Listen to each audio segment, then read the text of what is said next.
मीरा की मौत के बाद आर्या राजस्थान की अपनी दादी की पुरानी हवेली में रहने आती है।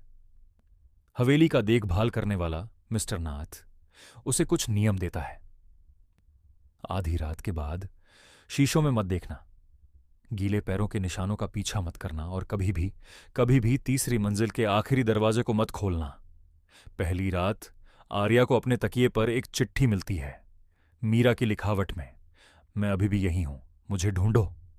तीसरी रात वह शीशे में मीरा को देखती है। मीरा ऊपर की ओर इशारा करती है, तीसरी मंजिल। पांचवीं रात डॉक्टर मल्होत्रा हवेली में आती हैं। वह रिकॉर्डिंग सुनती हैं और उसमें एक बच्चे की फुसफुसाहट सुनाई देती है, वो तुम्हारी पेशेंट नहीं है, वो मेरे बाहर आने का रास्ता है। सातवीं रात मिस्टर नाथ गायब हो जाते हैं। आखिरी दरवाजे के बाहर सिर्फ एक लोहे की चाबी पड़ी मिलती है। आर्या दरवाजे तक पहुंचती है।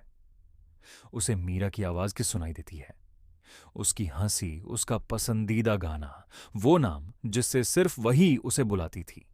आर्या धीरे धीरे दरवाजे के हैंडल की ओर हाथ बढ़ाती है। तभी असली मीरा उसके पीछे दिखाई देती है, बिना आवाज के चीखते हुए, जोर जोर से सिर हिलाते हुए। दरवाजा अपने आप खुल जाता है।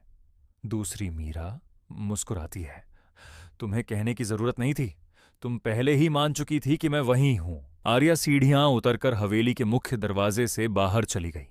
नीले रेगिस्तानी सवेरों की ठंडी रोशनी में बिना एक बार भी पीछे देखे वह कभी वापस नहीं लौटी। लेकिन कभी कभी देर रात उसका फोन बजता है, कोई कॉलर आईडी नहीं, और जब वह कॉल उठाती है दूसरी तरफ सिर्फ सन्नाटा होता है।